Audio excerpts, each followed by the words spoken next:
देशज्ञाननिधि श्रेष्ठ श्रद्धयो हृदि सर्वदा. Namaste.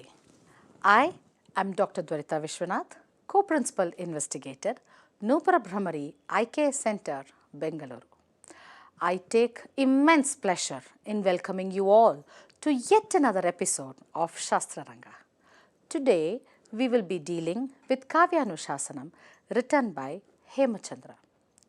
There is another Kāvyānushāsana by Vagbhata, but today's episode will deal with Kāvyānushāsana by Hemacandra. Versatile, talented Jain Acārya Hemacandra holds a special place in the Samskrita world. In him, there has been a unique coordination of a grammarian, rhetorian, philosopher, a literator, historian, mythographer, lexicographer, rhymer, preacher, and a great poet of his times. Acārya Hemacandra was born in 1088 AD in a town named Dunduka in Ahmedabad district of Gujarat. His childhood name was Changadeva and his father's name was Chaching and mother's name was Pahini Devi. Changadev had the good fortune of being in contact with religious readers since childhood. Therefore, he took initiation from Acārya Devachandra Suri at the age of 8. After initiation, he was named Somachandra. Within a short while, Somachandra became extremely proficient in all the sciences. In the year 1166, at the age of just 21, Somachandra was elevated to the post of Acārya by his guru and then named Hemacandra, due to which he became famous by the name of Acārya Hemacandra. Acārya Hemacandra has achieved success in creating literature in various subjects like Purana, poetry, stotra, chandas, grammar, alankara, kosha, nyaya and yoga shastra. His prominent works are Kāvyānushāsana, Shabdanushāsana, Chandanushāsana, Dvatrishanka, Dvayashraya Kavya, Trishashti, Shalaka Purusha Charita, Yoga Shastra, Pramana Mimamsa, Abhidhana Chintamani, Anekartha Sangraha, Nighantu and Deshi Namamala. In Kāvyānushāsana, which was composed in 1196, Acārya Hemacandra has adopted sufficient amount of material from Kavya Mimamsa, written by Rajashekara, Kavya Prakasha, written by Mamata, Dhvanyaloka, written by Anandavardhana, and Lochana, written by Abhinavagupta. Mamata and his Kavya Prakasha are mentioned many times in Kāvyānushāsana. Still, Hemachandra's originality in poetic disciplines remains intact. There are three main parts or amshas in Kāvyānushāsana: Sutra, Vritti, called the Alankara Chudamani, and the commentary called Viveka. All three have been written by Hemacandra himself.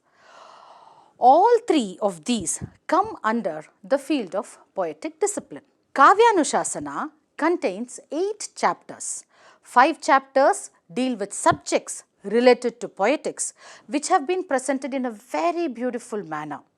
Only 3 chapters have dance details. That is the 2nd, 7th and the 8th chapter. The 2nd has Rasa and its components. The 7th has about Nayaka and Nayikas, and the 8th has about Drishya and Shravya Kavyas. A total of 807 examples have been presented in the Alankara Chudamani and 825 examples have been presented in the Viveka. Thus, 1632 examples are visible after the benediction. In the first chapter, proper light has been thrown on the purpose of poetry, reason for poetry and characteristics of poetry, nature of poetry, etc. Guna, dosha, alankara, etc. and its use in Rasa are also explained briefly. In the second chapter, Acārya Hemacandra has described Rasa, their differences, types, typical characteristics in the form and description of Sthayi Bhava, Sanchari Bhava and Sattvika Bhava is taken up. Hemacandra is a follower of the Rasa theory. He has placed the existence of dosha, that is the defects, guna, qualities and alamkara, ornamentation of the poetry on the Rasavada. Those which are enhancers of rasa are qualities, those which are repulsive are doshas and those which are dependent on rasas are alankaras. In the third chapter, the special treatment of kavya dosha, poetic defects, 8 rasa dosha, 13 vakya doshas, pada doshas, artha doshas and ubhaya, that is pada and vakya doshas, have been discussed with examples. In the fourth chapter, these 3 gunas of madhurya, ojas and prasada and their essential characteristics have been discussed. In the fifth chapter, 6 shabdalankaras. In the sixth chapter, 39 arthalankaras have also been discussed. In the seventh chapter, Acārya deals with the nature of the hero, his 8 sattvika qualities, 4 types of hero according to their behavior with their nayikas and their exemplary interpretation. Definition of an anti-hero, description of different types of heroines and their 8 stages, that is avasthas, with examples and nature of women's qualities have been discussed. This chapter is mainly based on Dhananjaya's Dasharupaka and Bharata's Natyashastra along with Abhinava Bharati. In the 8th chapter, the different types of poetry have been described. First of all, Hemacandra has made 2 categories of poetries. One is Shravya and the other is Drishya. After that, there are 2 types of Prekshya Kavya, that is Drishya Kavyas, Pathya and Geya. Pathya is further divided into 12 Rupakas. Apart from the Dasharupakas, he has added Natika and Sattaka. In Geya Kavyas, he has given divisions like Dombika, Bhana, Prasthana, Shingaka, Bhanika, Prerana, Ramakrida, Hallisaka, Rasaka, Goshti, Shrigadita, Ragakavya, etc. Along with this, he also gives information about a few more like Shamya, Chalita, Dvipada, etc. Not only this, he states that to understand these better, one must further read Shastras written by Brahma, Bharata, Kohala and others. After this, Acārya Hemacandra takes up the division of Shravya Kavyas into 5 types. Mahakavya, Ākhyayika, Katha, Champu and Anibadha are the 5 types. He explains these further and then gives their varieties and divisions too.